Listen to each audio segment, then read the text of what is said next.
This partnership agreement is absolutely rejected, Julian said, his voice flat and loud enough to bounce off the glass walls of the conference room. He didn't just say it. He held the document up, the 30-page agreement I had spent 6 months negotiating, the one that was supposed to save our division, and he ripped it down the center. The sound was sharp, like a bone snapping, in a quiet room. He didn't look at me. He looked at the board of directors, lined up along the mahogany table. He dropped the torn halves onto the polished wood in front of me, the pages fanning out in a messy, defeated pile. "We don't need dead weight," he told them, pointing a manicured finger at the paper. "And we certainly don't need contracts that tie us to old-world methods. I'm rejecting this. And frankly, we should be rejecting the person who wrote it." The room went dead silent. No one moved. I didn't move. I just looked at the jagged tear running through the bold text of the title page. But before I tell you what happened in that room, and how long I waited for that exact moment of humiliation, I'd love to know where you're listening from today.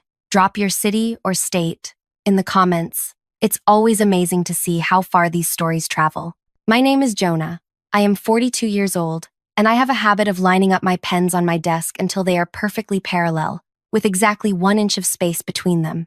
It calms me. It gives me a sense that the world has order, even when the people running it are doing their best to create chaos. I've worked at Sterling and Oates for 15 years. We deal in architectural salvage, high-end reclaimed materials. If a historic bank in Chicago gets demolished, we are the ones who go in to save the marble columns, the brass fixtures, and the 100-year-old oak paneling. It is dirty, heavy, honest work. It smells like dust and linseed oil. I love the smell of linseed oil. It smells like preservation. It smells like second chances. For 12 of those years, I ran the procurement division. I was the guy in the hard hat, standing in the rain, negotiating with demolition crews, making sure we got the heart pine beams before they were tossed into a chipper. I knew the texture of good wood. I knew the weight of real brass versus plated junk, and I knew how to talk to people. In this business, a handshake still meant something. At least, it used to. Then the founder, a good man named Arthur, had a stroke. He survived, but he had to step back. The board brought in his son-in-law to take over the day-to-day operations, while Arthur remained as the silent chairman. The son-in-law's name was Julian. Julian was 35, going on a self-important 50. He didn't own a hard hat. I don't think he owned a pair of jeans. He wore suits that shimmered under the fluorescent lights, tight around the shoulders, and he always chewed on ice. That was the sound of the office now. The crunch, crunch, crunch of Julian chewing ice from his oversized tumbler while he stared at spreadsheets he didn't understand. From the first day Julian walked onto the procurement floor, he looked at us like we were the debris. He didn't see the value in the relationships I had built. He saw numbers. He saw inefficiencies. "Why are we paying this hauler 3% more than the market rate?" he asked me in our first meeting. He didn't offer me a seat. He just stood by the window, looking out at the parking lot, crunching his ice. "Because he shows up at 4 a.m. on Sundays if we need him," I said, keeping my voice level. "And because he knows how to transport stained glass without cracking it. The market rate haulers break 20% of the inventory." Julian waved a hand, dismissing the words as if they were buzzing flies. "Get a cheaper hauler. We have insurance for breakage. It's a numbers game, Jonah. You need to stop thinking like a carpenter and start thinking like an executive." That was the beginning. Over the next 2 years, Julian systematically dismantled everything that made the company work. He fired the veteran warehouse manager, a man who could tell you the provenance of a limestone block just by touching it, and replaced him with inventory software that constantly glitched. He stopped paying our vendors on time, extending terms from 30 days to 90 days, which caused our best demolition partners to stop calling us. The quality of our stock dropped. We started getting complaints. Architects who had trusted us for a decade started returning shipments because the wood was warped or the stone was chipped. I tried to fight it. I wrote memos. I showed him the data. I lined up my pens on my desk, took a deep breath, and walked into his office to explain that we were losing our reputation. "You're too emotional, Jonah," Julian would say, not looking up from his phone. "You're attached to the past. The industry is pivoting. We need volume. We need speed. Nobody cares about the soul of the wood." He began to freeze me out. He stopped inviting me to strategy meetings. He moved my office from the corner with the view of the lumber yard to a small, windowless room near the break area. It was a petty, calculated move designed to make me quit. He wanted me to leave so he could bring in his own head of procurement, probably some kid from business school who would work for half my salary and ask zero questions. But I didn't quit. I couldn't. I had a daughter in college and a mortgage. Yes, but it was more than that. I loved this place. I had built this division. I wasn't going to let a man who chewed ice and wore shiny suits burn it to the ground without a fight. The turning point, or what I thought was the turning point, came 6 months ago. We got wind of the Holloway project. The Holloway Trust was restoring an entire block of Victorian row houses in the historic district. It was a massive job. They needed period-accurate flooring, doors, mantels, and hardware. It was a multi-million-dollar contract, the kind that could secure our revenue for the next 3 years. It was also the kind of job that required trust. The Holloway Trust didn't hire vendors. They hired partners. Julian wanted it bad. He needed a win. The board was starting to ask questions about the dipping profits and the high turnover rate. Julian needed a big, flashy number to put on the quarterly report. He tried to pitch them himself. He went to lunch with the Holloway director, a sharp, no-nonsense woman named Sarah. From what I heard, the lunch lasted 45 minutes and ended with Sarah checking her watch and politely declining dessert. Julian came back to the office, red-faced and slamming doors. He had tried to dazzle her with projections and scale, but Sarah wanted to talk about grain patterns and curing times. Julian didn't know the difference between white oak and red oak. A week later, Julian called me into his office. He looked tired. There were dark circles under his eyes, but the arrogance was still there, hard as granite. "I need you to handle the grunt work on the Holloway deal," he said, tossing a file folder onto the edge of his desk. He didn't hand it to me. He made me walk over and pick it up. "They're stuck in the past. They want technical specs. Go meet with them. Get the specs approved. But I handle the final pricing and the signing. You're just the mechanic." "I can do that," I said. "And Jonah?" He leaned forward. The leather of his chair creaked. "Don't think this makes you indispensable. You're fixing a problem. That's all. If you don't land this, we're gonna have to make some structural changes to the staff. And I think you know who's at the top of that list." I took the file. I went back to my windowless office. I aligned my pens. And then I went to work. For the next 5 months, I lived and breathed the Holloway project. I met with Sarah 2 or 3 times a week. We didn't meet in boardrooms. We met at the salvage yard. I walked her through the aisles of reclaimed lumber. I showed her the stacks of heart pine we had been seasoning for 5 years. I let her smell the linseed oil and the cedar. I showed her how we cleaned the brass hardware by hand, not with harsh chemicals that stripped the patina. Sarah was tough. She asked hard questions about our supply chain, about our ethical sourcing, about our delivery guarantees. I answered every single one with the truth. When we didn't have an answer, I told her I would find it. I didn't try to sell her. I just showed her that I understood the mission. "You're not like your boss," she said to me one afternoon. We were standing in the dust of the warehouse, looking at a stack of antique doors. "Julian has his own way of doing things," I said carefully. "He's a shark," she said, running her hand over the rough wood of a door frame. "Sharks are good for eating, Jonah. They aren't good for building." We built a rapport. Slowly, the Holloway Trust began to trust me. They weren't buying from Sterling and Oates anymore. They were buying from Jonah. I drafted the contract myself. It was complex. It involved sourcing guarantees, quality control benchmarks, and a specific timeline that required absolute precision. It was a 3-year exclusivity agreement. It meant they would buy everything from us, provided we met the standards I had outlined. It was the perfect deal. It protected the company. It guaranteed work for the warehouse team. It was fair. I finished the final draft on a Tuesday. I printed it out, a thick, substantial document. I bound it with a simple clip. I felt a sense of pride I hadn't felt in years. I had done it. I had saved the division. And maybe, just maybe, I had proven to the board that Julian's way wasn't the only way. I put the contract on Julian's desk on Wednesday morning. "Is this it?" he asked, not looking up from his laptop. "That's the final agreement," I said. "Sarah is ready to sign. The board just needs to approve our end, and you need to countersign." "Fine," he said. "I'll read it." He didn't read it. I knew he didn't. I watched his calendar. He was out playing golf Wednesday afternoon. Thursday, he was in meetings with his efficiency consultants. Friday morning was the board meeting where the vote would happen. That Friday morning, the air in the office felt heavy. It was raining, a cold, gray drizzle that streaked the windows. I arrived at 7 a.m. I checked the inventory one last time. I walked through the warehouse, nodding to the guys. They looked worried. Everyone knew that if the Holloway deal fell through, layoffs were coming. "Is it gonna happen, Jonah?" one of the forklift drivers asked me. "I did my part," I told him. "The rest is up to them." The board meeting was scheduled for 10 a.m. At 9:50, Julian's assistant, a nervous young woman named Chloe, came to my office. "He wants you in the room," she whispered. She looked pale. "In the boardroom?" I asked. Usually, I wasn't invited. "Yes," he said. "He said he wants you there to explain the technical limitations to the board." That phrase worried me. Technical limitations?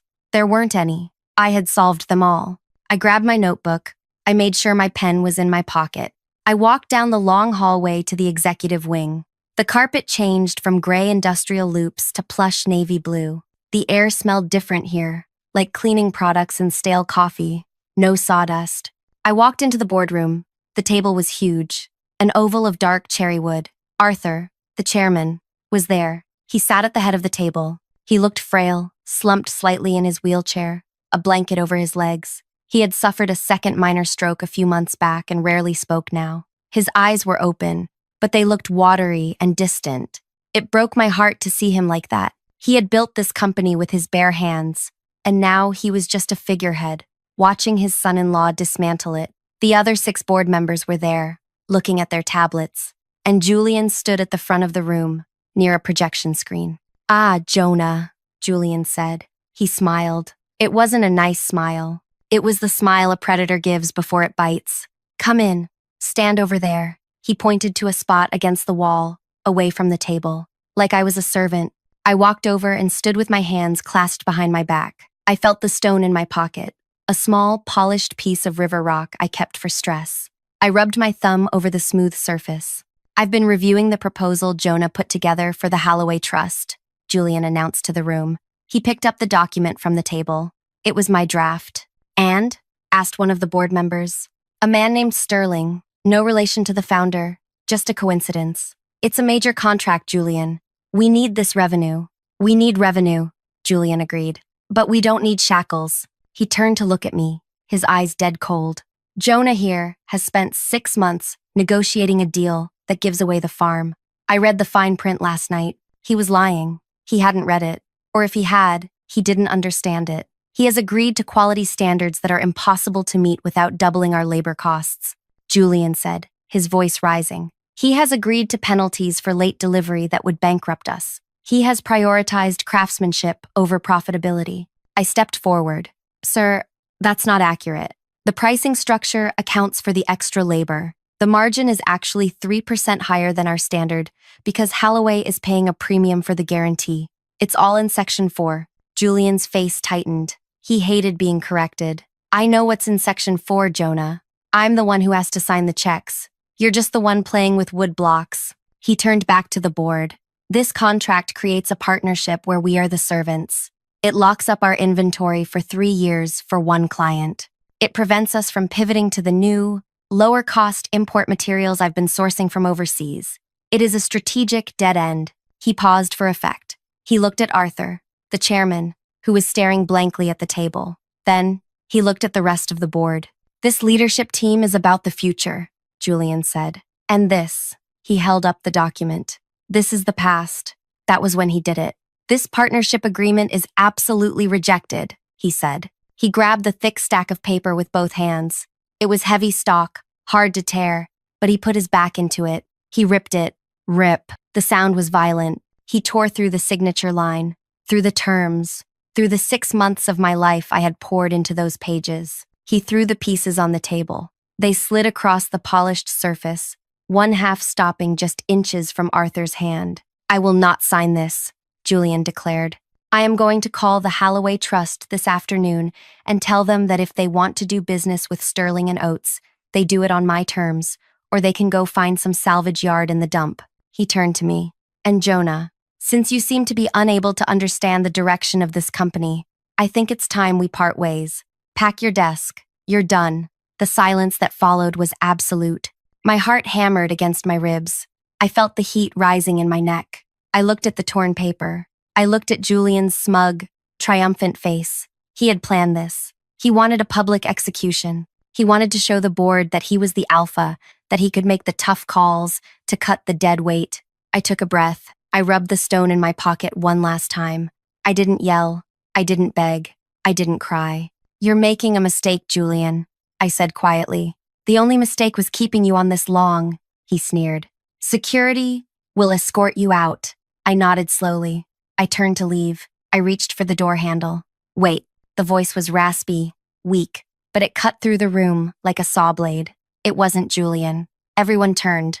Arthur, the chairman, was pushing himself up. His hands, shaking with tremors, were gripping the edge of the mahogany table. He wasn't looking at the table anymore. He was looking at Julian. And his eyes weren't watery or distant. They were sharp. They were burning. Arthur, Julian said, his voice faltering slightly. Arthur, sit down. You don't need to worry about this. I handled it. You handled nothing, Arthur wheezed. He stood all the way up. It was a struggle, but he did it. He pointed a trembling finger at the torn contract on the table. That was the Holloway contract? It was a bad deal, Arthur, Julian said quickly, putting on his soothing voice. Jonah negotiated a bad deal. I'm protecting the company. Arthur ignored him. He looked at me. Jonah, he said. Did Sarah Holloway agree to those terms? Yes, sir, I said, stopping at the door. She was ready to sign today. Arthur looked back at Julian. You just tore up the Holloway contract. I did, Julian said, trying to regain his posture. To show strength. You idiot, Arthur said. The word hung in the air. Excuse me? Julian stiffened. You didn't just tear up a contract, Arthur said, his voice gaining a surprising amount of strength. You tore up the only thing keeping the bank from foreclosing on this building. Julian laughed nervously. What are you talking about? The financials are cooked, Arthur spat. I've been watching. I may be sick, but I'm not blind. You've leveraged us to the hilt to pay for your consultants and your new office. The bank gave us until the end of the month to show a guaranteed revenue stream of at least $2 million, or they call the loans. That contract. He pointed to the shredded paper. That was the guarantee. The room went cold. The other board members started shuffling papers, looking at each other with wide eyes. Julian's face went pale. I didn't know that. Why didn't anyone tell me? Because you don't listen, Arthur shouted, slamming his hand on the table. You don't ask. You just talk. Arthur took a jagged breath. He looked at me again. Jonah, can we fix this? Can you call Sarah? Can you get her to print another copy? I looked at Arthur. I felt an immense sadness for him. He was a good man, but he had waited too long. I can call her, I said calmly, but Sarah won't sign it now. Why not? Julian demanded. We'll just tell her it was a clerical error. We'll smooth it over. She won't sign it, I repeated, because she didn't just agree to the terms, Julian. She agreed to the team. I took a step back into the room. When we were negotiating, I said, my voice steady, Sarah asked me a question. She asked me what assurance she had that the quality would be maintained if management changed. She knew about the turnover. She knew about the firing of the warehouse staff. Julian narrowed his eyes. So, I continued. I told her the truth. I told her that as long as I was overseeing the procurement, the wood would be good. I told her my reputation was on the line. And? Arthur asked, leaning forward. And so she added a clause. I said, it was on page 22, the page you just ripped in half, Julian. I pointed to the debris on the table. It's called a key man clause, I explained. It states that the contract is valid only as long as Jonah Thorne is the lead on the project. If I am fired or removed from the project, the contract is void immediately, and there is a penalty. Julian's mouth opened, but no sound came out. What penalty? Asked Sterling, the board member. If the contract is voided due to the removal of the key man, I said, Sterling and Oates is liable for a cancellation fee to cover their time and the delay in their project. How much? Julian whispered, $200,000. I said, payable within 7 days. The silence now was heavy enough to crush bones. Julian looked at the torn paper. He looked at me. He looked at the board. "You're fired," he had said 2 minutes ago. "So," I said, checking my watch. A simple analog watch with a leather strap. "I believe I am no longer an employee here, which means you don't have a contract. You have a $200,000 debt, and you have a bank about to foreclose." "Rehire him," Sterling shouted, standing up. "Julian, rehire him right now. Apologize." Julian looked like he was going to vomit. He turned to me, his face a mask of panic and hatred. "Jonah, look, I was hasty. We can work this out. You're not fired, okay? You're not fired. We'll tape this up. We'll call Sarah together." I looked at him. I looked at the man who had mocked my work, who had fired my friends, who had treated the history of this company like garbage. "I'm afraid it's not that simple," I said. "Why not?" Julian pleaded. "I'm offering you your job back. I'll give you a raise." "Because," I said, reaching into my jacket pocket and pulling out a folded piece of paper. It wasn't a contract. It was a letter. "I accepted a new position this morning." "What?" Arthur whispered. "I knew this would happen," I said. "Maybe not today. Maybe not like this. But I knew you would try to cut me out, Julian. So yesterday, when I finished the contract, I also finished this." I placed my resignation letter on the table, right next to the torn contract. "I didn't want to use it," I said. "I wanted to save this place. But you just made the choice for me." "You can't leave," Julian hissed. "You can't.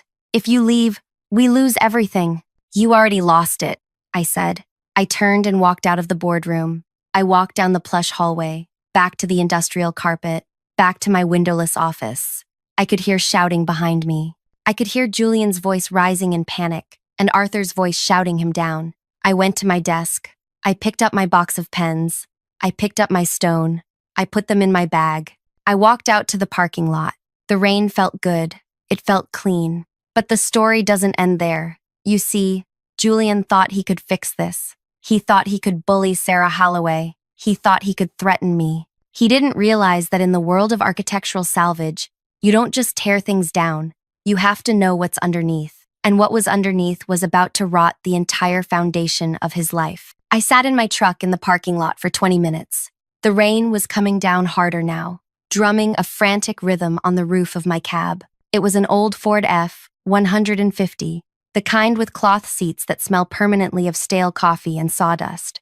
It was a safe space, a quiet space. My phone was vibrating on the passenger seat. It buzzed against the fabric, stopped, and then buzzed again immediately. "Julian, Julian, Julian." I didn't pick up. I watched the water stream down the windshield, blurring the view of the Sterling and Oates building. It looked like a gray fortress from here. I saw the lights of the conference room on the third floor.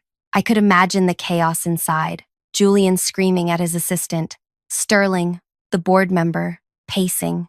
Arthur, the chairman, probably being wheeled out by his nurse, his heart breaking for the company he built. I reached for the phone, not to answer it, but to turn it off. As I did, a text message flashed on the screen. "You will pay for this. I'm calling legal." I powered the phone down. The screen went black. The silence inside the truck was heavy. My hands were shaking, just a little. It was the adrenaline crash. I put my hands on the steering wheel at 10 and 2. I took a breath, held it for 4 seconds, and exhaled. I looked at the dashboard. I had a small bobblehead dog there, a gift from my daughter. It was slightly crooked. I reached out and adjusted it until it was perfectly centered, facing straight forward. Then I put the truck in gear and drove away. I didn't go home. I couldn't go home yet. If I went home, I would sit on my couch and stare at the wall and let the fear creep in. And the fear was waiting, believe me. I had just walked away from a 6-figure salary, health insurance, and 15 years of tenure. I had a mortgage. I had tuition payments. The bravado of the boardroom was gone, replaced by the cold, hard math of survival. I drove to the Holloway construction site. It was on the east side of the city, a block of Victorian row houses that currently looked like a skeleton. Scaffolding wrapped around the brick facades like bandages. The site was active, even in the rain. I could hear the high-pitched whine of circular saws and the heavy thud of dumpsters being loaded. I parked and walked to the site trailer. My boots sank into the mud. The mud here was different than the salvage yard. It was full of clay and brick dust, red and sticky. I knocked on the metal door and pushed it open. Sarah Holloway was sitting at a folding table covered in blueprints. She was wearing a high-visibility vest over a wool sweater. She looked up, her glasses perched on the end of her nose. "You're early," she said. She didn't look surprised. "You knew?" I asked, shaking the rain off my jacket. "I got a call from a very frantic man named Julian about 10 minutes ago," she said. She took off her glasses and set them on the table. He sounded like he was hyperventilating. "He told me there had been a misunderstanding with the personnel, and that he would be personally overseeing our account moving forward." "What did you tell him?" "I told him I don't do business with strangers," Sarah said, and I hung up. She leaned back in her chair. "So, he actually did it? He fired you?" "He tried," I said. "I resigned first. But yes, the bridge is burned, and the contract is void. I'm sorry, Sarah. I know you needed those materials locked in by Friday." Sarah looked at me. She was a woman who measured people the way I measured timber, by their density, by how they handled pressure. "Jonah," she said, "do you remember why I hired Sterling and Oates? Because we have the best inventory in the state?" I said automatically. "No," she corrected. "Because you know where the inventory is. I've toured that warehouse. It's a labyrinth. Julian doesn't know a cornice from a corbel. If you aren't there, that inventory is just a pile of expensive junk." She opened a drawer in the filing cabinet next to her and pulled out a hard hat. She tossed it to me. "I wasn't joking about the job offer, Jonah, but we need to be clear about what it is. I'm not hiring you as a vendor. I'm hiring you as a consultant, Director of Material Acquisition for the Holloway Trust. You work for me now, directly." I caught the hat. It felt light in my hands. "Julian is going to sue me," I said. "If I start working for you immediately, he'll claim I stole the client. He'll claim I violated a non-compete." "Let him sue," Sarah said, her eyes narrowing. "My lawyers eat guys like Julian for breakfast. But you're right, we need to be careful. You can't source from Sterling and Oates. We need to find a new supplier." "There isn't one," I said. "Not with that volume. Not with that quality. Sterling has the market cornered on local salvage. If we don't use them, we have to import from Europe, and that blows your budget and your timeline." Sarah tapped her pen on the table. "Tap, tap, tap. So we're stuck." "Not necessarily," I said. The idea was forming in the back of my mind, vague and dangerous. Julian has the inventory, but he doesn't want it. He wants cash. He's in trouble with the bank. He needs to liquidate. So, I said, he's going to panic. He's going to try to turn that wood into money as fast as possible. And when people panic, they make mistakes. I left the trailer an hour later, feeling steady. I had a direction. I wasn't just an unemployed man.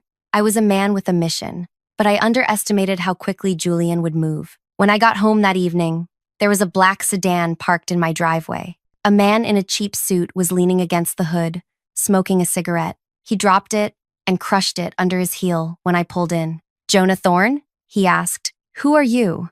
I got out of my truck, keeping the door between us. "Courier," he grunted. He shoved a thick manila envelope at me. "You've been served." He got in his car and drove off before I could even look at the return address.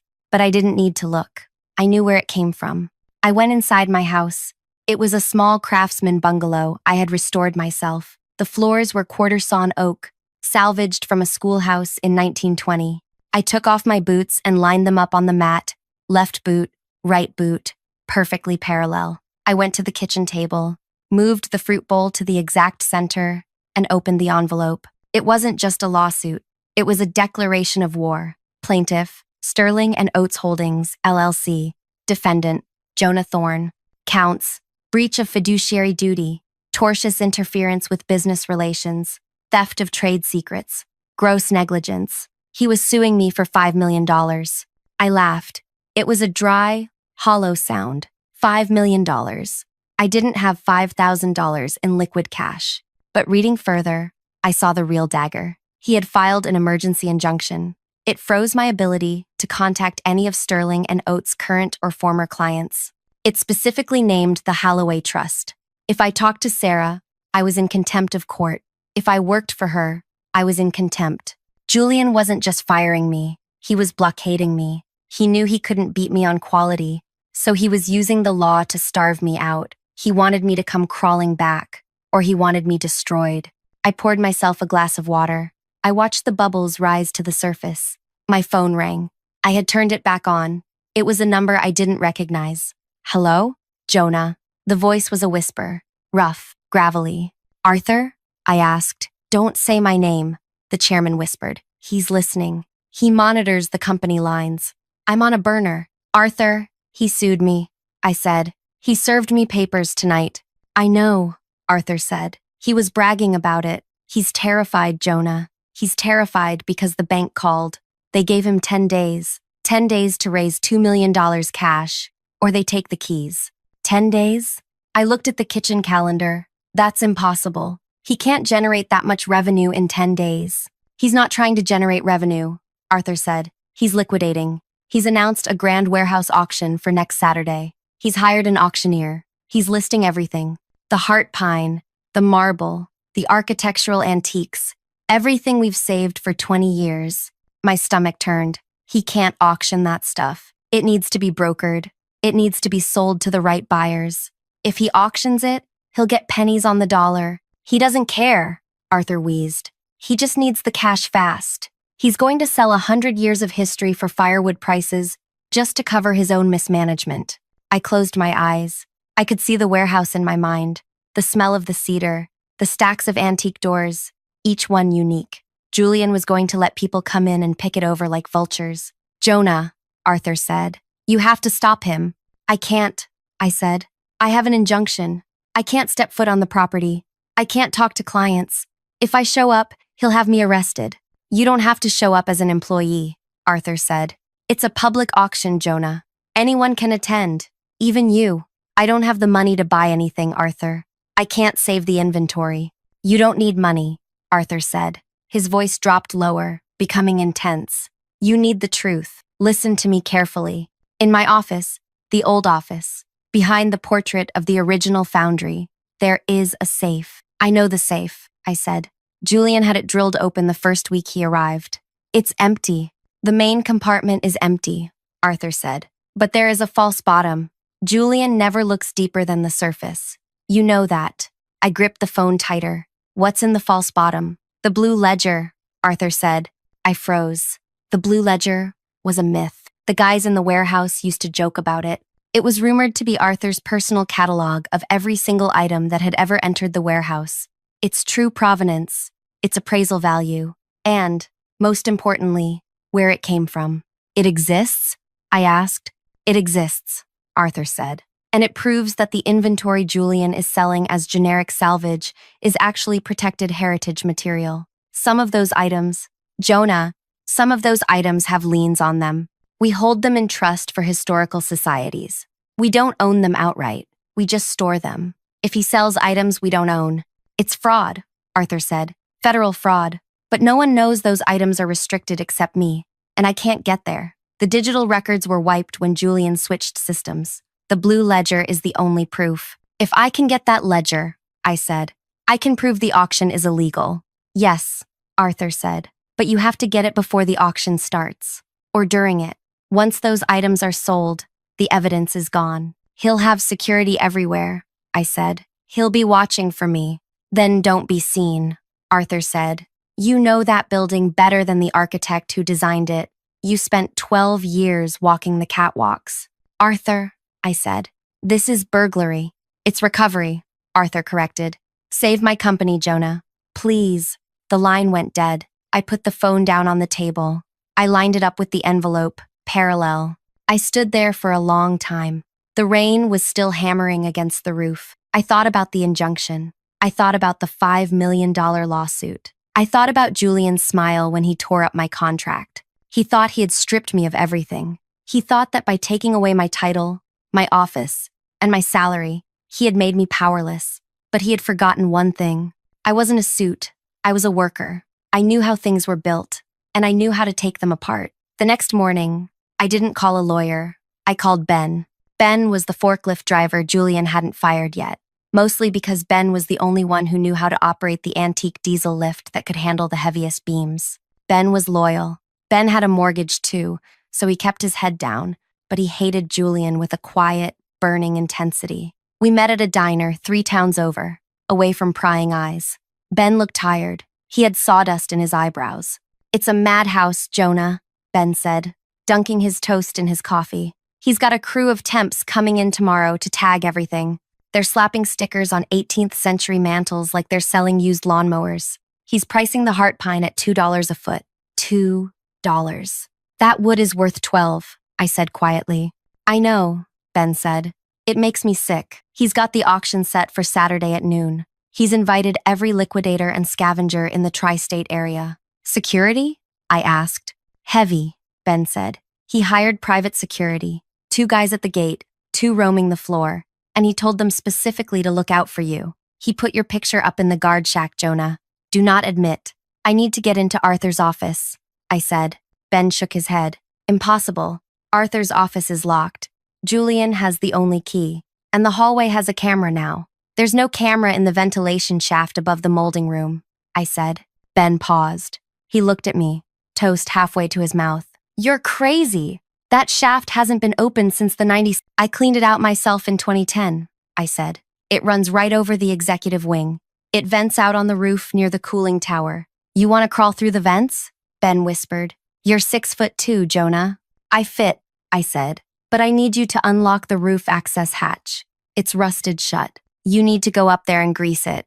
Can you do that? Ben looked down at his coffee. He swirled the dark liquid. He was risking his job. He was risking his livelihood. He called me unskilled labor yesterday, Ben said softly. He told the consultants that the warehouse staff were replaceable cogs. Ben looked up at me. I'll grease the hatch. When are you going in? Saturday, I said, during the auction. Why then? Why not at night? Because, I said, I don't just want to steal the book, Ben. I need to use it. I need an audience. If I take the book at night, he'll just claim I forged it. But if I produce it in front of the buyers, in front of the bank representatives, the chairman is going to be there? Arthur can't come, I said, but the bank will have observers there to ensure the proceeds go to them. If I can prove the sale is fraudulent in front of the bank, the auction stops.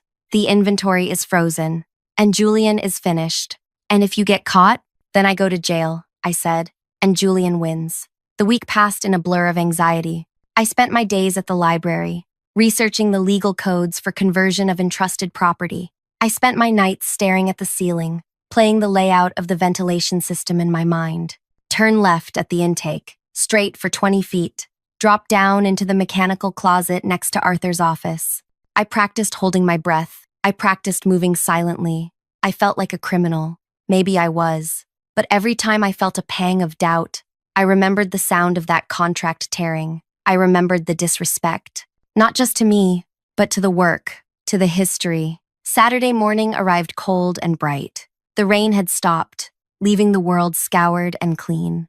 I dressed carefully. Dark jeans, black work shirt, steel-toed boots. I put my stone in my pocket. I checked my pens. I left them at home. I didn't need pens today. I needed a flashlight and a screwdriver. I parked my truck a mile away, in a strip mall lot. I walked the rest of the way, cutting through the woods that bordered the lumber yard. I could hear the auction before I saw it, the amplified voice of the auctioneer booming over the PA system. Do I hear 500? 500 for the lot of vintage brass? 500 going once. My heart hammered against my ribs. I reached the back fence. The chain link was cut in the corner, a hole we had never repaired because the deer used it. I slipped through. I skirted the edge of the lumber stacks, keeping to the shadows. The main yard was packed. There were hundreds of people, pickups, trailers, flatbeds, men in flannel shirts examining the wood, city developers in sleek coats looking for bargains, and Julian.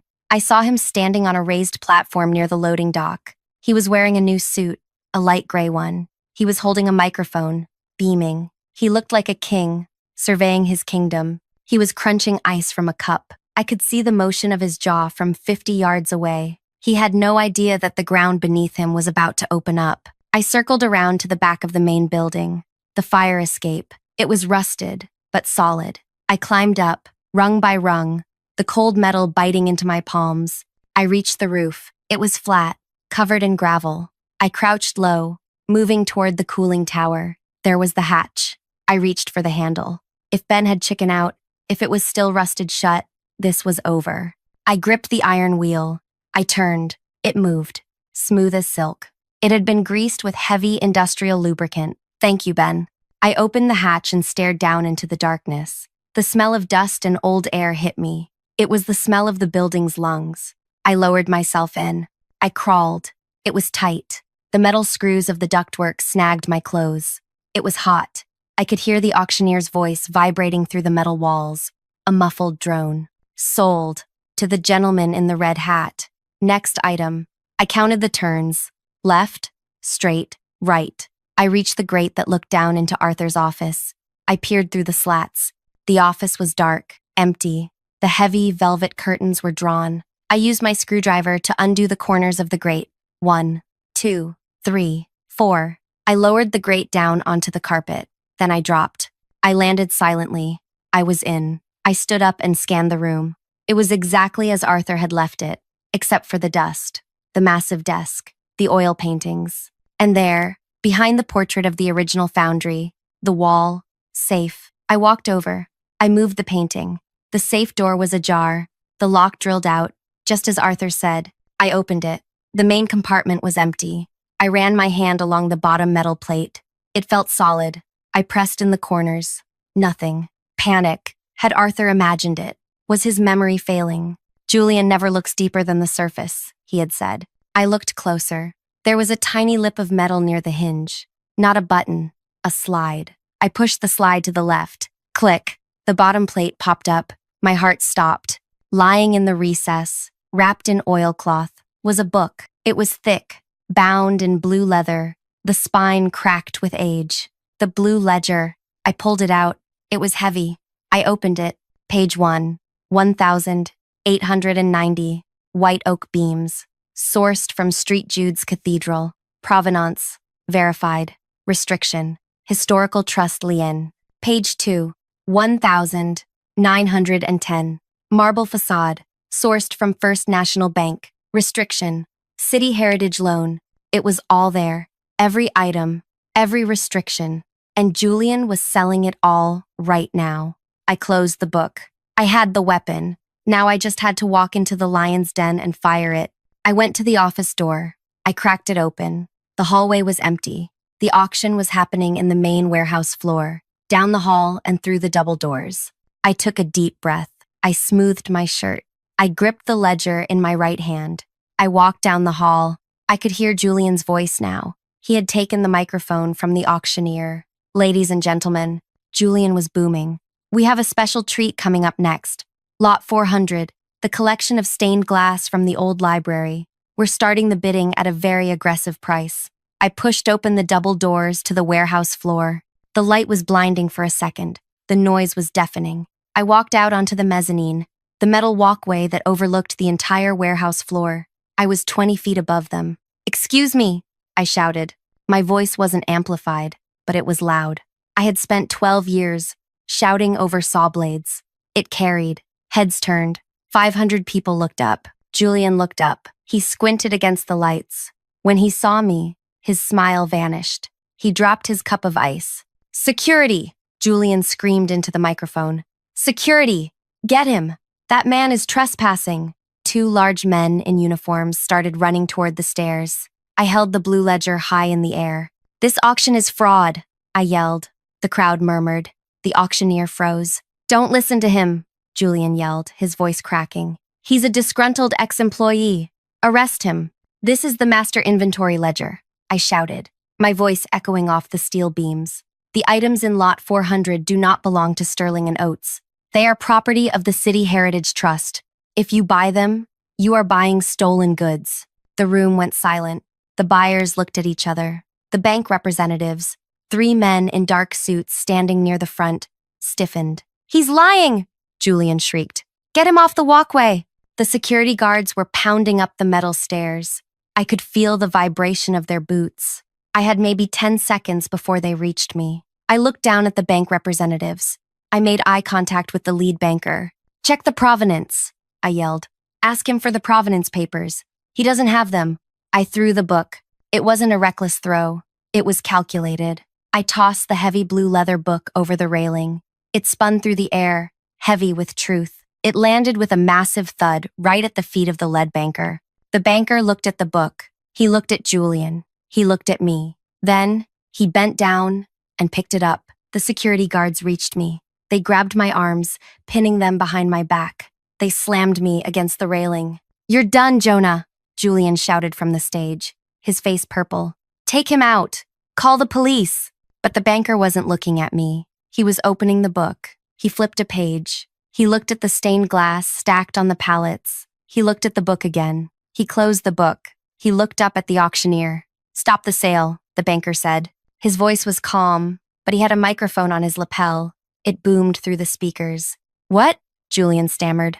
"I said stop the sale," the banker repeated. He walked toward the stage, clutching the blue ledger. "We need to have a conversation, Mr. Sterling. Right now." Julian looked at the banker. He looked at the crowd, who were now pulling out their phones, recording. He looked at me, pinned against the railing high above him. For the first time ever, I saw Julian forget to chew his ice. He looked small. The security guard twisted my arm. "Let's go, buddy. You're going for a ride." "That's fine," I said, watching Julian's world crumble. I love a good ride. The handcuffs were tight. That was the first thing I noticed. Not the pain, but the cold, specific pressure of steel against the radius bone of my wrist. The security guards didn't treat me gently. They hauled me down the metal stairs, my boots skidding on the diamond plate steps. They marched me past the stunned crowd, past the pallets of stained glass, past the rows of heart pine I had spent a decade curing. I didn't look at the crowd. I looked at the floor. I saw the sawdust. I saw the scuff marks of 1,000 boots. Julian was still screaming from the stage. His voice was shrill, cracking with a panic that the microphone only amplified. "He stole that book. It's a forgery. Officer, I want him charged with corporate espionage.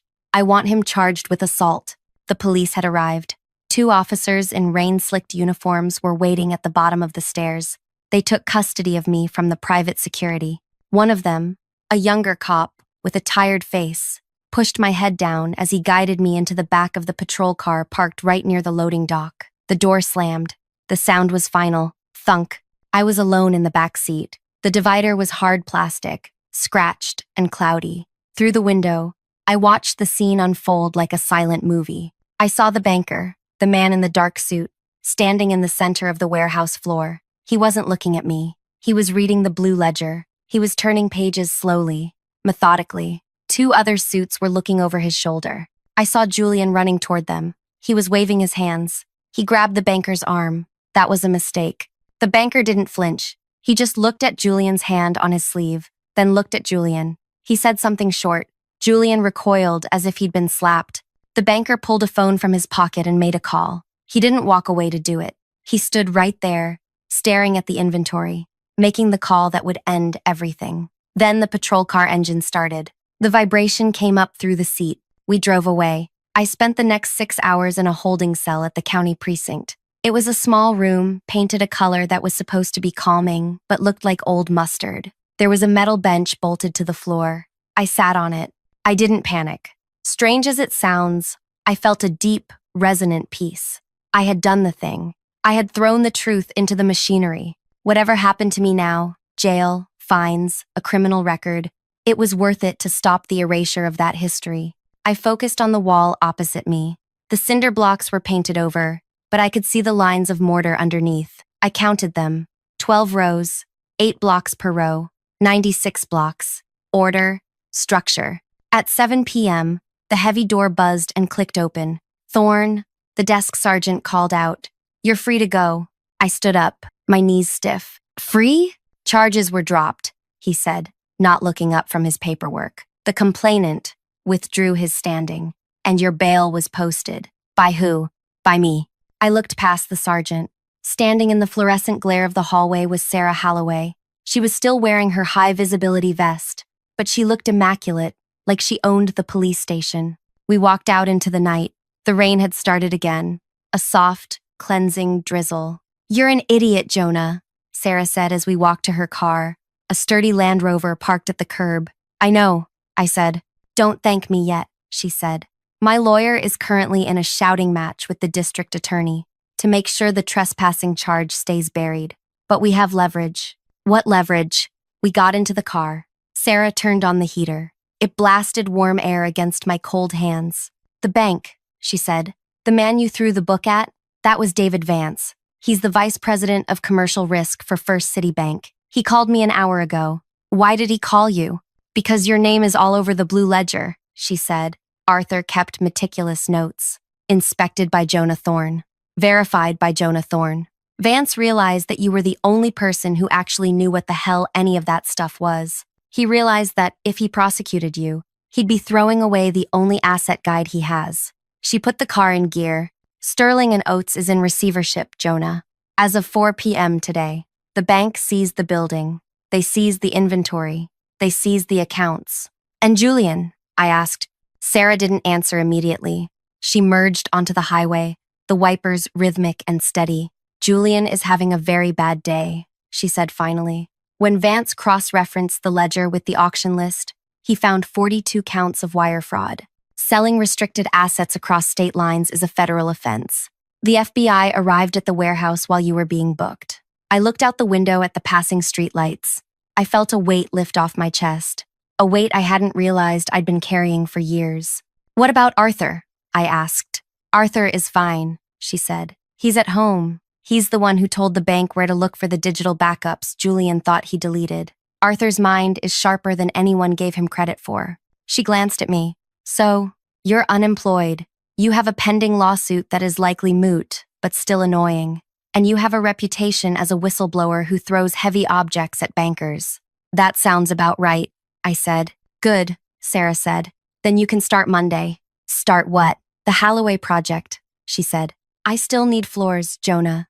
And now, the bank has a warehouse full of them that they have no idea how to sell. They're going to need a broker to liquidate the assets legally and ethically to pay off the debt.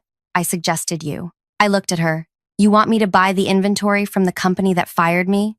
"No," she smiled. "I want you to manage the sale. You'll be working for the bank, technically. You'll ensure the restricted items go back to the trusts, and the sellable items go to the buyers who respect them.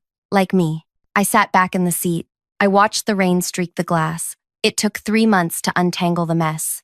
The lawsuit against me was dismissed with prejudice 3 days later. It's hard for a plaintiff to sue for interference when the plaintiff is currently under indictment for grand larceny and fraud. I returned to the Sterling and Oates building on a Tuesday morning. The sign out front was gone, removed by the bank. The windows were papered over. I wasn't an employee anymore. I was an independent asset manager, hired by First City Bank. I had the keys. I unlocked the front door. The air inside was stale. It smelled of neglect, but underneath that, faintly, I could still smell the cedar and the pine, the smell of the work. I walked through the empty offices. Julian's office had been cleared out by the authorities. His desk was bare, except for a coffee stain on the leather blotter. The expensive ergonomic chair was overturned. I set it upright. I didn't sit in it. I didn't want to. I went to the warehouse. Ben was there. The bank had agreed to keep the warehouse staff on, to help with the cataloging. When I walked onto the floor, the sound of boots on concrete stopped. Ben looked up from a clipboard. He grinned. He didn't say anything. He just nodded, then went back to checking a crate of hinges. The other guys nodded too. A quiet acknowledgement. The hierarchy of respect had been restored. I spent the next 6 weeks organizing the liquidation. It wasn't an auction. It was a curation. I called the architects and the restorers I had known for 15 years. I told them the truth. The company was gone, but the wood was safe. We returned the stained glass to the Historical Society. We returned the marble to the City Trust. And the rest, the white oak, the heart pine, the brass fixtures, we sold at fair market value. The Holloway Trust bought the flooring. Sarah got her materials. The bank got their money. And Julian got his consequences. I didn't go to the trial. I didn't need to see him in handcuffs. I didn't need to see him weep or make excuses. I read about it in the paper, like everyone else. He took a plea deal, 5 years in federal prison for fraud and embezzlement. It turns out the key man clause I had written into the Holloway contract, the one he tore up, became a central piece of evidence. The prosecution used my draft to prove that Julian knew the value of the relationships he was destroying, and that his actions were calculated negligence. The document he tried to destroy ended up being the paper trail that convicted him. But the real ending of this story isn't about courtrooms or prison sentences. It's about a specific Tuesday afternoon, the day we closed the warehouse for the last time. The building had been sold to a logistics company. They were going to gut it, turn it into a distribution center for online retail. The history was leaving the building. I was the last one there. I did a final sweep. I walked the catwalks. I checked the ventilation shaft one last time, just to be sure. I ended up in the small, windowless office near the break room. My old office. It was empty. My desk was still there, scratched and worn. I reached into my pocket. I pulled out my stone, the smooth river rock. I placed it on the desk. Then I reached into my bag. I took out 3 pens.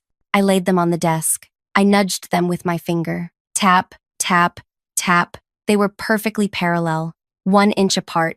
I stood there for a minute, looking at them. I thought about the fear I had felt when Julian tore that paper. I thought about the anger, and I realized that the anger was gone. It had been replaced by something sturdier. I had lost my job. Yes, I had lost the company I loved, but I had saved the things that mattered. The wood would go into new homes. The brass would shine on new doors. The history would survive. I wasn't a head of procurement anymore. I was just Jonah. And for the first time in a long time, that felt like enough. I picked up the pens. I picked up the stone. I walked out of the office and turned off the lights. Outside, a car was waiting. It wasn't a police car. It wasn't a lawyer's sedan. It was a vintage 1965 Mercedes convertible, cherry red. The top was down, despite the chill in the air. Arthur was in the passenger seat. He looked frail, wrapped in a thick wool coat and a scarf, but he was smiling. He wasn't driving. His tremors were too bad for that. "Get in," Arthur rasped. I climbed into the driver's seat. The leather was soft and cracked with age. It smelled of real leather, not the synthetic stuff in Julian's office. "Where to, Chairman?" I asked. Arthur looked back at the empty warehouse. He raised a shaking hand and gave it a small, dismissive wave. "Forward, Jonah," he said. "Just forward." I put the car in gear. We drove out of the parking lot, leaving the empty shell of Sterling and Oates behind us. We drove toward the city, where the scaffolding was coming down on the Holloway project, revealing the beautiful, restored brickwork underneath. We didn't talk. We didn't need to. We just drove, 2 men who knew the value of things that last, listening to the hum of a well-maintained engine and the sound of the wind rushing past us. Thank you for listening to my story. If you've ever had to stand up for your work against someone who didn't understand its value, hit that like button and subscribe. It helps us share more stories like this one.